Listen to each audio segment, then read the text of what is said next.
पूर्णा तालुक्यातील आहेरवाडी ते सुरवाडी रोडवर चुकीच्या पद्धतीने पुलाचे बांधकाम सुरू असून ते रद्द करण्यात यावे अशी मागणी करण्यात आली आहे।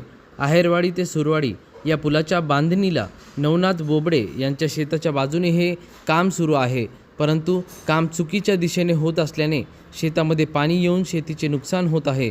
याविषयी बोबडे यांनी संबंधित पुलाचे गुत्तेदार आणि इंजिनियर यांना माहिती दिली आहे, परंतु याकडे दुर्लक्ष केले जात असल्याचा त्यांनी आरोप केला आहे आणि त्यामुळे यामध्ये योग्य ती कारवाई करावी, अन्यथा आत्मदहन करण्याचा इशारा देखील त्यांनी दिला आहे। माझं नाव गणपती नवनाथ बोबडे, राहणार माटेगाव, तालुका पूर्णा, जिल्हा परभणी।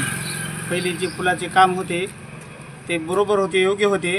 दुसरे पुलाचे काम शासनाने आणले ते चुकीचे आहेत आणि त्यानंतर त्यांना मी सांगितलं, भेटलो साक्षरशः इंजिनियर साहेबाला, संजय देशपांडेला। गट क्रमांक 21 पूल आमच्या वरात जात आहे, आहेरवाडी ते सुरवाडी।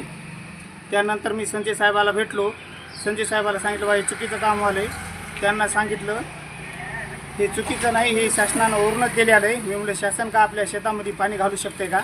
शासनाला आपला एक उद्देश आहे की बाबा आम्हाला मी शेतकरी असून गणपती नवनाथ बोबडे कळकळीची विनंती आहे की अशी चुकीच्या पद्धतीने जी बांधणी पुलाची होत आहे ती बरोबर योग्य दिशेने करून घ्यावी ही माझी साहेबाला की कळकळीची विनंती आहे। मी नवघरे साहेबाकडे, राजू भैयाकडे गेलो होतो, भेटलो त्याला। त्यांनी फोन लावून आम्हाला सांगितलं की साहेबाला मी बोललो।